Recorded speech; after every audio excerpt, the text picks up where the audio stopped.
अधुनी कागा जागसिना, लाज नाही हिंडता गावे, दुःख नवे नित्य नित्य. समचोरा हाती फासे, समचोरा हाती फासे, देखता कैसे न देखसी, लाज नाही हिंडता गावे, दुःख नवे नित्य नित्य. तुका म्हणे सांडिती वाट, तुका म्हणे सांडिती वाट, तळपट करावया, लाज नाही हिंडता गावे, दुःख नवे नित्य नित्य. विठाल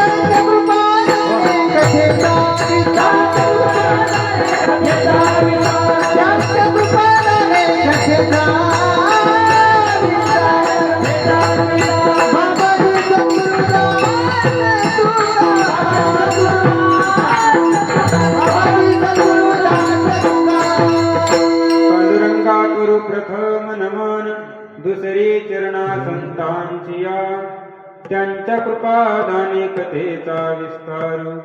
बाबाजी सद्गुरु दास तुकार. लोकाभिरामं रणरंगधीरं, राजीव नेत्रं रघुवंशनाथं, कारुण्यरूपं करुणाकरन्तं, श्रीरामचन्द्रं शरणं प्रपद्ये. मनोजवं मारुततुल्यवेगं, जितेन्द्रियं बुद्धिमतां वरिष्ठं, वातात्मजं वानरयूथमुख्यं, श्रीरामदूतं शरणं प्रपद्ये. कलावज्ञजीवोधरार्थावतारं, कलाङ्काङ्कतेजोदिकामोदिवक्त्रं, फलानीशवादापनोदार्ढदक्षं, समाधिस्थमूर्तिं भजे ज्ञानदेवं.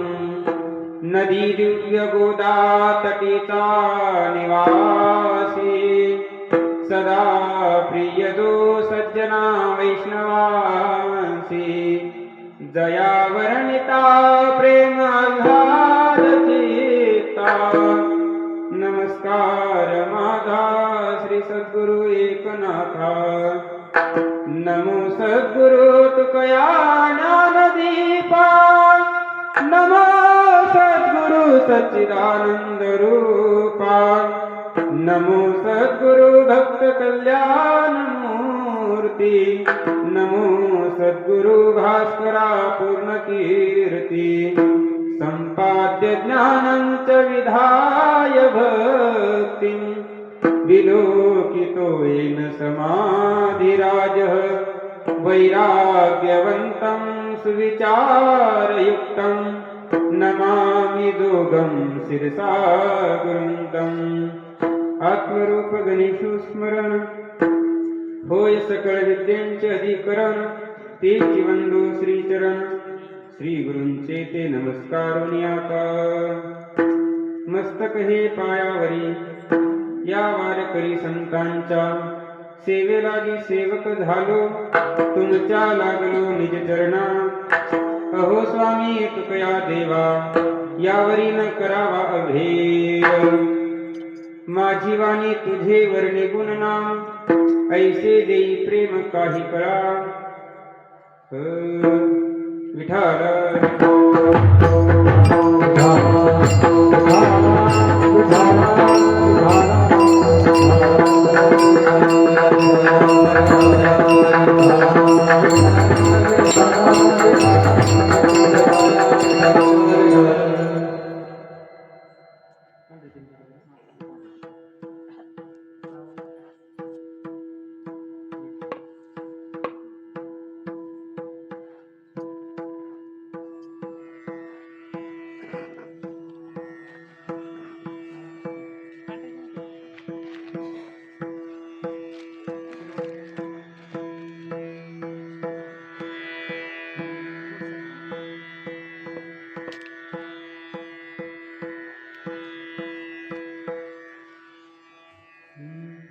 किती वेळा खादला दगा अध्वनी कागा जागसिना लाज नाही हिंडता गावे दुःख नवे नित्य नित्य.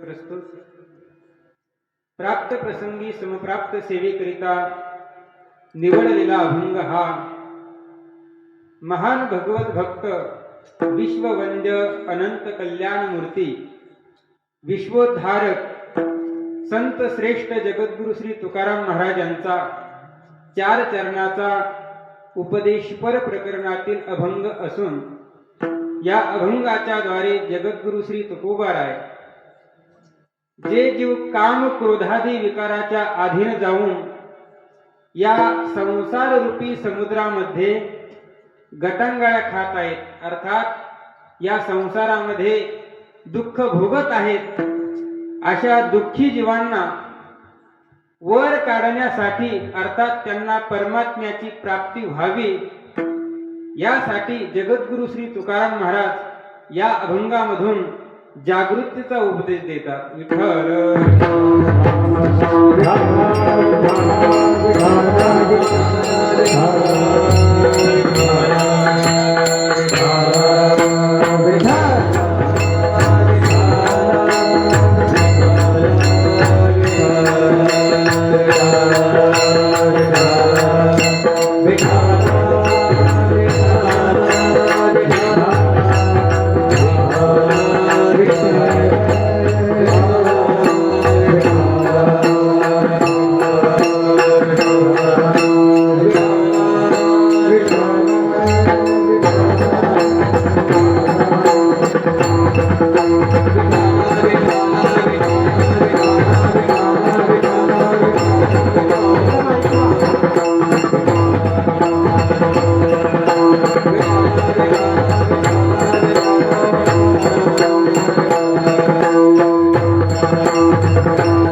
थोडासा परिहार द्यायचा तो म्हणजे असा. अनंत कोट ब्रह्मांड नायक अकारण कारण करुणावरुणालय भक्तवत्सल जगदाधार रुक्मिणी प्राण संजीवन भगवान पंढरीशी पांडुरंग परमात्म्याच्या असीम कृपेने विश्वमावली भगवान श्री ज्ञानोबाराय शांती ब्रह्मश्री एकनाथ महाराज वैराग्य शिरोमणी संत हृदय सम्राट जगद्गुरु श्री तुकाराम महाराज प्रातस्मरणीय स्वानंद सुख निवासी सद्गुरु श्री जोग महाराज आदी करून सकल संत महंतांच्या कृपा आशीर्वादाने तसेच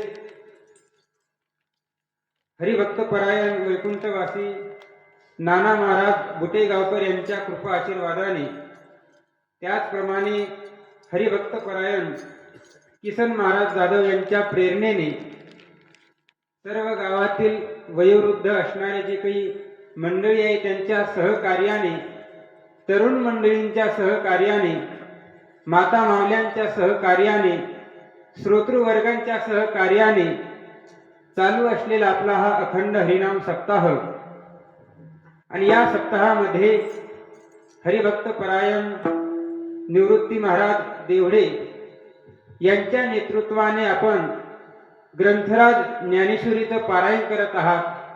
तसेच हरिभक्त परायण जनार्दन महाराज जगताप यांच्या असणाऱ्या मुखातून रामकथेचा आपण श्रवण करत आहात.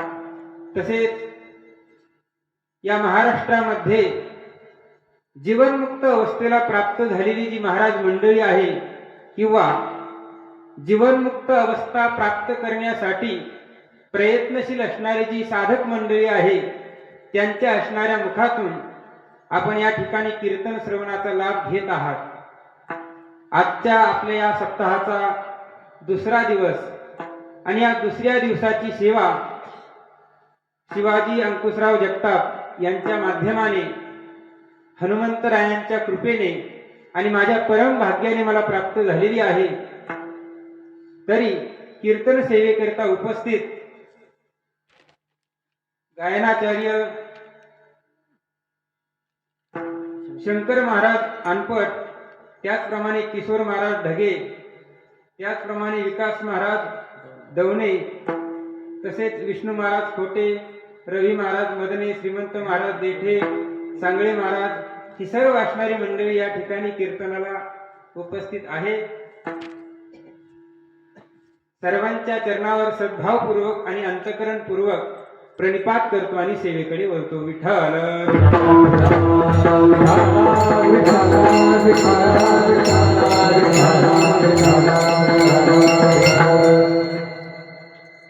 ज्यासाठी आपण अखंड हरिनाम सप्ताह करतो, त्या सप्ताहाचं काहीतरी रहस्य आपल्याला संतांच्या उपदेशातून कळावं, या दृष्टीने जगद्गुरु तुकाराम महाराज यांचा अभंग सेवेकरिता घेतलेला आहे. अखंड हरिनाम सप्ताह करायचा कशाकरिता, तर त्या सप्ताह करण्याचं मुख्य प्रयोजन काय असेल, तर सर्व दुःखाची निवृत्ती आणि परमानंदाची प्राप्ती आपल्याला व्हावी यासाठी असते, किंवा भगवान परमात्म्याचं दर्शन आपल्याला व्हावं. आपलं जीवन जे व्यसनाच्या अधीन गेलेलं आहे, या सप्ताहाच्या माध्यमाने आपल्याला काहीतरी बोध मिळावा, जेणेकरून आपण त्या व्यसनाच्या अधीन झालेलो आहोत तर आपण व्यसन करणार नाही, हे समजून घेण्यासाठी हा सप्ताह करायचा असतो. आणि सर्वात महत्वाचं म्हणजे भगवान परमात्म्याच्या प्राप्तीसाठी जीवनामध्ये जी साधना करावी लागते, त्या साधनेचं ज्ञान आपल्याला या सप्ताहाच्या माध्यमाने होत असतं. सप्ताह करायचा म्हणजे त्यात काहीतरी विनोद, हसणं वगैरे ह्या गोष्टी करिता सप्ताह नसतो. कारण की प्रत्येकाला हा जो नरदेह मिळालेला आहे, तो आपलं आत्मकल्याण करून घेण्याकरिता आणि जीवनमुक्त अवस्था प्राप्त होण्याकरिताच मनुष्य देह मिळालेला आहे. परंतु आपण जर या सप्ताहाच्या माध्यमाने ही गोष्ट समजून घेत नसेल तर आपल्यासारखी दुर्भागी आपणच आहात. विठ्ठल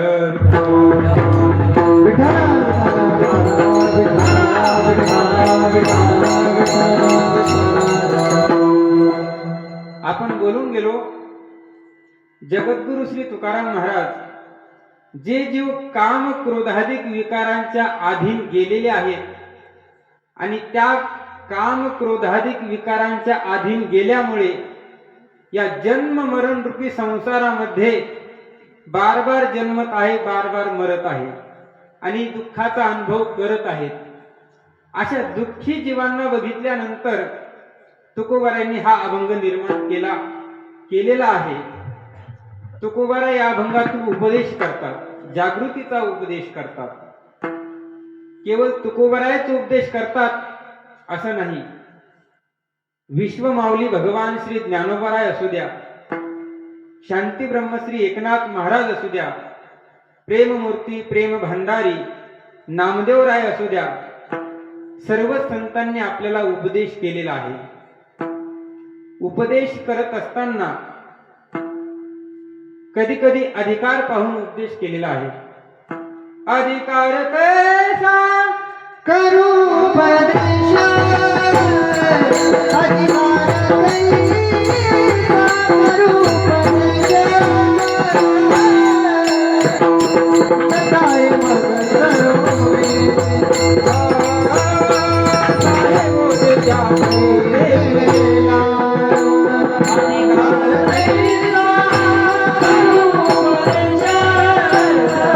अधिकार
जगद्गुरु तुकाराम महाराज म्हणतात, अधिकार तैसा करोपदेश साहे ओझे त्यास तेची देव. ज्या जीवाचा जशा प्रकारचा अधिकार असेल तशा प्रकारचा उपदेश संत महात्मे करत असतात. ज्या जीवाचा भक्ती करण्याचा अधिकार आहे त्या जीवाला भक्तीचा उपदेश संत महात्मे करत असतात. ज्या जीवाचा अधिकार ज्ञान संपादन करण्याचा आहे त्याला ज्ञानाचा उपदेश संत महात्मे करत असतात. ज्याचा अधिकार कर्म करण्यामध्ये आहे त्याला कर्माचा उपदेश संत महात्मे करत असतात. ज्याला तीर्थयात्रा करण्याचा अधिकार आहे त्याला तीर्थयात्रा करण्याचा उपदेश संत महात्मे करत असतात. म्हणजे ज्याचा जसा अधिकार असेल तशा प्रकारचा उपदेश करत असतात. वेगवेगळ्या कक्षेतून उपदेश करतात. उपदेशाचे प्रकारही अनेक आहेत. उपदेश कोणी करावा हा देखील स्वतंत्र चिंतनाचा विषय आहे. तूर्त आपल्याला एकच गोष्ट बघायची ती म्हणजे संत महात्मे उपदेश का करतात. कारण की संतांच्या जीवनाचा जर आपण विचार केला तर परिपूर्ण जीवन झालेलं असतं. भगवान परमात्मा म्हणतात, यस्त्वात्मर्तिरेवस्यादात्मतृप्तश्च मानवः आत्मन्येव च संतुष्टस् तस्य कार्यं न विद्यते. संतांनी आपल्या जीवनामध्ये भगवत तत्वाचा साक्षात्कार केल्यामुळे ते आपल्या आत्मानंदामध्ये निमग्न झालेले असतात. आणि आत्मानंदामध्ये निमग्न झाल्यामुळे त्यांना इतर आनंदाची आवश्यकता वाटत नाही. का? कारण की इतर जे आनंद आहे ते तो आनंदच नाहीये, परंतु आपण त्याला आनंद समजलेला आहे. परंतु संतांनी त्याला आनंद समजलेला नाही. संतांचं जीवन हे परिपूर्ण असतं. का असतं? कारण की भगवत तत्वाचा साक्षात्कार झालेला असतो आणि म्हणून त्यांच्या जीवनामध्ये कोणत्याही प्रकारचं कर्तव्य आणि कोणत्याही प्रकारची इच्छा ही शिल्लक राहिलेली नसते. आता आपल्या जीवनाचा जर विचार केलाच तर आपल्याला भगवत तत्वाचा अर्थात भगवान परमात्म्याचा साक्षात्कार देखील झालेला नाहीये. त्याचप्रमाणे आपल्या जीवनामध्ये कर्तव्य सुद्धा शिल्लक आहे आणि नाना प्रकारच्या इच्छा आकांक्षा आपल्या जीवनामध्ये आहे. आणि म्हणून आपलं जीवन कसं आहे तर परिपूर्ण म्हणता येणार नाही, अपरिपूर्ण अशा प्रकारचं आपलं जीवन आहे. तुकोबरा म्हणतात की काम नाही झालो पायी कामा, कृतकृत्य झालो इच्छा केली ते पावलो. तुकोबरा म्हणतात आमच्या जीवनामध्ये आम्हाला जे करायचं होतं ते आम्ही केलं, जे प्राप्त करायचं होतं तेही आम्ही मिळवलं. आता आम्हाला करण्यासाठी शिल्लक काहीच राहिलेलं नाही. म्हणून त्यांचं जीवन कसं आहे? परिपूर्ण जीवन आहे. वैकुंठवासी गुरुवर्य जवळेकर बाबा सांगायचे, आता निश्चिंतीने पावलो विसावा, कुंटलिया धावा तृष्णेच्या. या अभंगावर बोलत असताना बाबा म्हणायचे की बड्या बड्याची तृष्णेची धाव बंद होत नाही. बडा म्हणजे कोण? आता जो काही रावण आहे त्रैलोक्याचा अधिपती झाला, देवादिकांना बंदी खाण्यामध्ये घातलं, 80,000 पत्न्या होत्या, तरी सुद्धा भगवती सीता माता आपल्याला मिळावी ही अंतकरणामध्ये इच्छा होती. म्हणजे एवढा मोठा असणारा रावण आणि त्या रावणाची सुद्धा इच्छा पूर्ण झाली नाही, मग आपली इच्छा कुठून पूर्ण होणार? सांगायचं इथं एकच की रावणासारख्याची सुद्धा इच्छा तृष्णा नष्ट झाली नाही, परंतु संतांची जी काही अंतकरणातली इच्छा वृत्ती आहे, तृष्णा वृत्ती आहे, ती सहज रीतीने काय झालेली असते, नष्ट झालेली असते, परिपूर्ण जीवन झालेलं असतं. आणि मग अशा संत महात्म्यांच्या जीवनामध्ये कोणत्याही प्रकारचं कर्तव्य, कोणत्याही प्रकारची इच्छा जर शिल्लक नसेल, तर असे संत महात्मे या जगाला उपदेश का करतात? हा काय तर महत्वाचा प्रश्न आहे. विठ्ठल विठ्ठल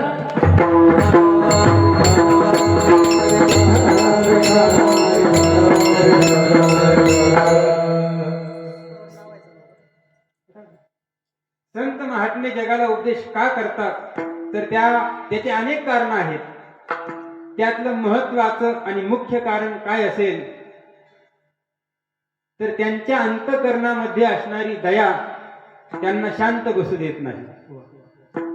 दयाग्र त्यांचं अंतकरण असतं आणि दयाग्र अंतकरणाचे संत ज्यावेळेस या जगताकडे पाहतात, जग हे दुःखामध्ये पडलेलं आहे, दुःखी होत आहे, त्यावेळेस त्यांना ते पाहवत नाही.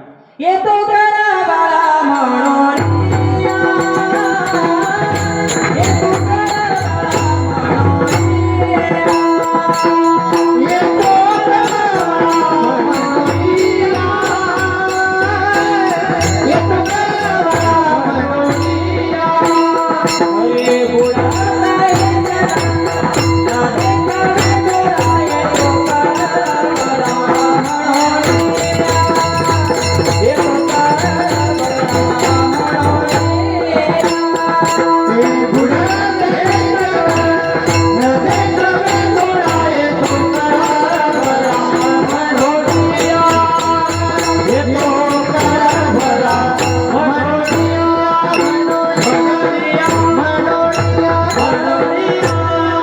संत महात्म्यांच्या अंतकरणामध्ये कळवळा का निर्माण होतो?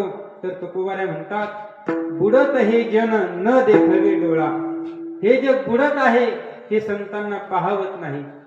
ज्याप्रमाणे एखाद्याचा मुलगा व्यसनाधीन झालेला असेल आणि त्याने कर्ज काढलेला असेल आणि तो जर कर्जामध्ये बुडत असेल, जसं त्या आई वडिलांना ते पाहवत नाही, तसंच या ठिकाणी या संपूर्ण असणाऱ्या जीव लोकांमध्ये हा जीव दुःखामध्ये बुडत आहे.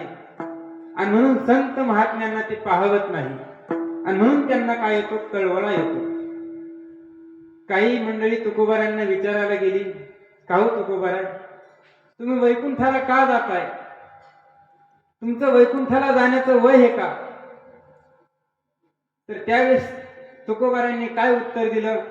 न घडे यावरी न धरवे धीर, पीडत आहे राष्ट्र देखोनी जग. हे जे जग आहे, हे जे राष्ट्र आहे, हे पीडत आहे, हे दुःखी होत आहे आणि ते आम्हाला पाहवत नाही, म्हणून आम्ही वैकुंठाला जातोय. त्यांना काहींनी विचारलं, बा तुमचं वैकुंठाला जाण्याचं वय नाही, का जाताय? ते काय वैकुंठाला जाण्याचं वय आहे का? काही काही विचार समाजामध्ये असे पसरलेले आहेत महाराज, की ते वय पक्क त्यांच्या समजुतीमध्ये बसलेलं आहे. जसं परमार्थ कोणी करावा म्हटले, म्हाताऱ्या माणसांनी करावा. आता म्हातारपणी परमार्थ होईलच याची गॅरंटी नाही. त्याचं कारण असं आहे, तुम्ही जरी कीर्तनामध्ये बसलेला असला तरी म्हातारं झाल्यानंतर त्या ठिकाणी कान ठीक राहत नाही. कदाचित तुम्हाला मी बोलतोय पण ऐकायला येत नसेल. माझा नाही हाता पाय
ज्यांना ज्यांना ऐकू येत नाही त्यांनी काय करावं, संतांना प्रार्थना करावी की तुम्हीच काय करा, आम्हाला या ठिकाणी मार्ग दाखवा.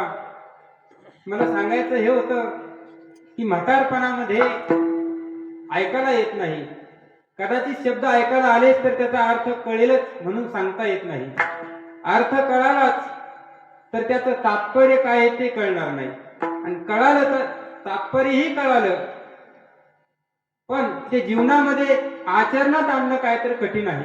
त्याचं कारण असं आहे की संसारामध्ये आतापर्यंत आपली इंद्रिय, मन आणि बुद्धी सर्व संसाराकडे होती, आणि संसारामध्येच असल्यामुळे आता ती इंद्रिय, ते मन, ती बुद्धी परमात्म्याकडे ये म्हणून सांगता येत नाही. म्हणून परमार्थ हा तरुणपणामध्येच केला तर तो कुठेतरी सफल होऊ शकतो, पण म्हातारपणी परमार्थाला लागलाच कदाचित तर त्या ठिकाणी होईलच म्हणून सांगता येत नाही. तुकोबारांना विचारलं, सांगितलं की त्या ठिकाणी मी का जातोय, दुःख ही जग दुःखाने पीडत आहे म्हणून जात आहे. गुरुवर्य जोगळेकर बाबा म्हणायचे, या जगामध्ये दुःखाने, जगाच्या दुःखाने दुःखी होणारा एकच वर्ग आहे, त्यांना आम्ही संत म्हणतो. जगाच्या दुःखाने संत महात्मे दुःखी होतात आणि जगाच्या सुखाने संत महात्मे सुखी होतात. आता आपली गोष्ट कशी आहे, दुसऱ्याला जर दुःख झालं तर आपल्याला दुःख होईलच म्हणून सांगता येत नाही, कारण की आपला स्वभाव तसा झालेला आहे. दुसऱ्याला सुख झालं की आपल्याला दुःख होतं, आणि दुसऱ्याला दुःख झालं की आपल्याला सुख होतं. हा आपला स्वभाव झालेला आहे, पण संतांचा स्वभाव तसा नाही. तुका म्हणे सुखे बनाविया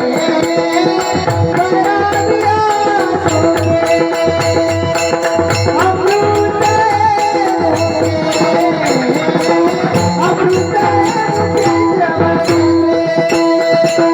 तुका म्हणे सुखे बनाविया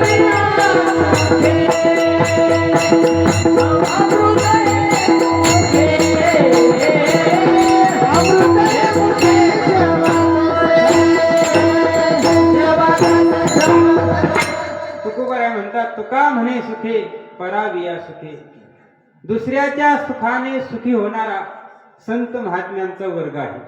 ज्ञानोबाराय म्हणतात, का पावो शीतलता लाहे, की ते डोळ्याची लागी होय, तैसा परसुखे जाय सुखावतो.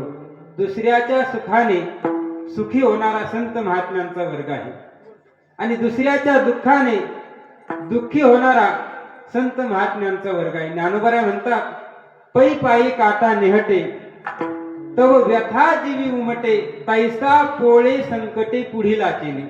आपुले चिनी नाही, म्हणजे संतांना दुःख झाल्यानंतर संत दुःखी होत नाही, तर जीवाला दुःख झाल्यानंतर त्यांच्याहून भिन्न असणारा जो काही दुःखी असणारा जीव आहे त्याला दुःख झाल्यानंतर संत महात्मे हे दुःखी होतात. मग अशा दुःख भोगणाऱ्या जीवांना, शिरलेल्या जीवाला, श्रांत झालेल्या जीवाला सुखी करण्यासाठी संत महात्मे प्रयत्न करतात. कशा पद्धतीने प्रयत्न करतात तर ज्ञानोबाराय आपल्याला एक दृष्टांत देतात. ज्ञानोबाराय म्हणतात की वाहणारं पाणी सर्वांना माहिती आहे. वर्षा ऋतूमध्ये, पावसाळ्यामध्ये पाऊस पडतो, आणि पाऊस पडल्यानंतर त्या पाण्याचा स्वभाव ज्ञानोबाराय आपल्याला सांगतात. त्या पाण्याच्या समोर एखादा खड्डा आला, खड्डा आल्यानंतर ते पाणी त्या खड्ड्याला भरल्याशिवाय समोर जात नाही. इथून मागे असं कधी घडलं का? पाऊस पडला, पाण्याच्या समोर खड्डा आला, आणि खड्डा अर्धाच भरला आणि पाणी समोर निघून गेलं. इथून मागेही घडलं नाही, आताही घडत नाही, आणि पुढे सुद्धा घडणार नाही. का? पाण्याचा स्वभाव तसा नाही. कसा नाही? समोर, पाण्याच्या समोर खड्डा आला तर खड्ड्याला भरल्याशिवाय पुढे जाणं नाही, हा पाण्याचा स्वभाव आहे. तशाच प्रकारे संत महात्म्यांच्या समोर एखादा दुःखी जीव आला तर त्याचं दुःख नष्ट करण्याकरता, त्याचं दुःख निवारण करण्याकरिता त्याला संत महात्मे उपाय सांगतात. आता संत महात्म्यांनी उपाय सांगितलेत. आता आपण सर्व कसे आहोत? दुःखीच आहोत. आपल्या अंतःकरणामध्ये दुःखच आहे, पण कोणाला सांगता येत नाही. प्रगट हो ते दिसत असतंय पण सांगता येत नाही. मग असं जे दुःख आहे ते दुःख नष्ट करण्यासाठी संतांनी आपल्याला उपाय सांगितलेले आहेत. परंतु तो उपाय आपण करत नाही. का करत नाही? कारण की आपल्याला संतांनी सांगितलेला जो काही उपाय आहे तो मान्य नाहीये. कारण की संतांनी जो उपाय सांगितलेला आहे तो या भूत भौतिक प्रपंचाला प्राप्त करून देणारा नाहीये. आणि आपली जी समजूत झालेली आहे ती हीच आहे की हा जो काही भूत भौतिक प्रपंच आहे तो मिळाला म्हणजेच आपल्याला आनंद आहे, आणि तो नसेल तर आनंद नाहीये. जसं एखाद्याच्या जीवनामध्ये पत्नी नसेल तर त्याला काय वाटतंय? दुःख वाटतंय. परंतु पत्नी असणं काय आणि नसणं काय तो काही आनंदाचा विषय नाहीये. तो भ्रमाने मानलेला आहे आनंदाचा विषय, परंतु त्याच्यात काही आनंद नाहीये. आता ही वास्तविकता आहे, परंतु ही वास्तविकता सांगितल्यानंतर ही पटेलच म्हणून सांगता येत नाही. आता ज्याला पटायची त्याला पटवा, ज्याला नाही पटवायची ते पटवू नका. काय करता है की नाही? विठ्ठल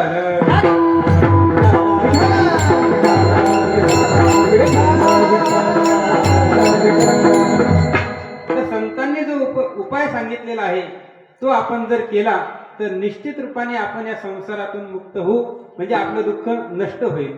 आपला विषय हा चालू होता की पाण्याच्या समोर खड्डा आल्यानंतर खड्डा भरल्याशिवाय पाणी समोर जात नाही.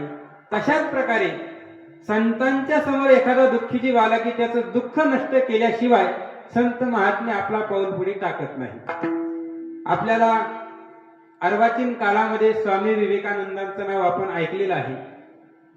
स्वामी विवेकानंदांचं जीवन म्हणजे कुशाग्र बुद्धीचे विचारवंत तत्वज्ञ स्वामी विवेकानंद.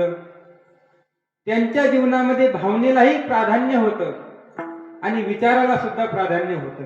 आता आपलं कसं आहे, काहींच्या अंतःकरणामध्ये भाव आहे पण विचार नाही, काहींच्या अंतःकरणामध्ये विचार आहे पण भाव नाही, आणि काहींच्या अंतःकरणामध्ये विचारही नाही आणि भावही नाही.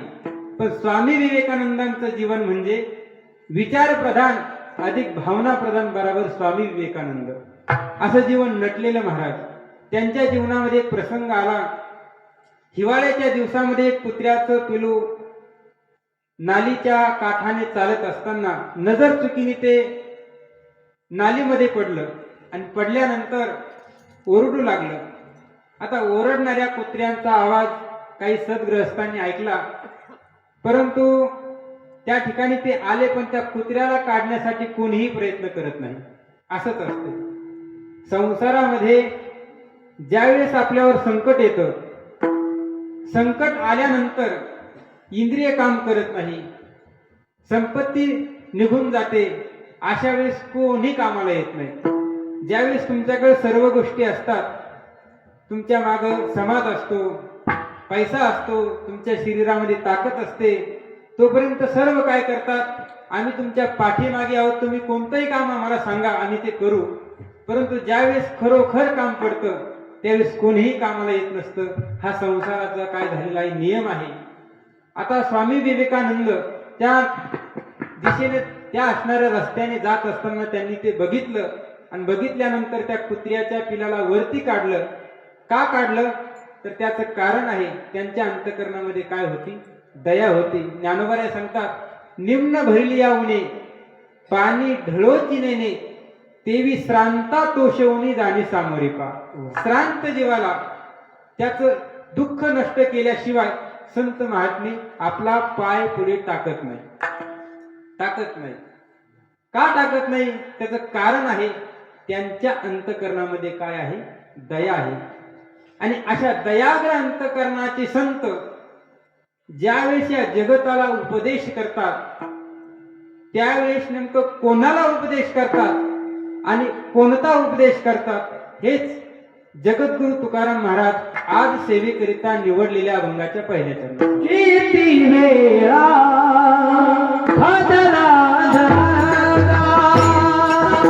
किती वेळा खादला धरा, किती वेळा खादला धरा, किती वेळा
तुकाराम महाराज म्हणतात, जगद्गुरु तुकाराम महाराज या ठिकाणी काय करतात की नेमकं कोणाला उपदेश करतात आणि कोणता उपदेश करतात. तर तुकोबराय म्हणतात, ज्यांनी अनेक वेळेस दगे खाल्लेले आहेत, अनेक वेळेस जन्म मरण परंपरा भोगलेली आहे, व्यसनाच्या अधीन जे गेलेले आहेत, अशा जीवांना तुकाराम महाराज उपदेश करतात. किती वेळा खादला दगा, किती वेळा सांगता येत नाही. कोणता उपदेश करतात? अधुनी कागा जागशिना, जागृतीचा उपदेश तुकोबराय करतात. किती वेळा खादला दगा. दगा या शब्दाचा अर्थ आपण काय करतो? दगा म्हणजे काय? तर व्यवहारामध्ये आपण बोलत असतो, त्याने आम्हाला दगा दिला. दगा दिला म्हणजे काय दिला? तर त्याने आम्हाला धोका दिला. परंतु स्वानंद सुख निवासी सद्गुरु श्री जोग महाराज यांच्या गाथेमध्ये दगा शब्दाचा अर्थ करत असताना संकट असा केलेला आहे. जन्म मरणाचे संकट किती झेलले, म्हणून तुकाराम महाराज म्हणतात, किती वेळा खादला दगा. आणि तुकोबरायांचा आपल्या सर्वांना आग्रह आहे की आपण या जन्म मरण परंपरेतून लवकरात लवकर श्रीगुरूंची शरणागती करून ज्ञान संपादन करून हा दगा आपण चुकवावा, हा तुकोबरायांचा अभिप्राय आहे. जन्माचा दुःख व्यथा, जन्माचा दुःख व्यथा, जन्माचा दुःख व्यथा, उठा जागे भारे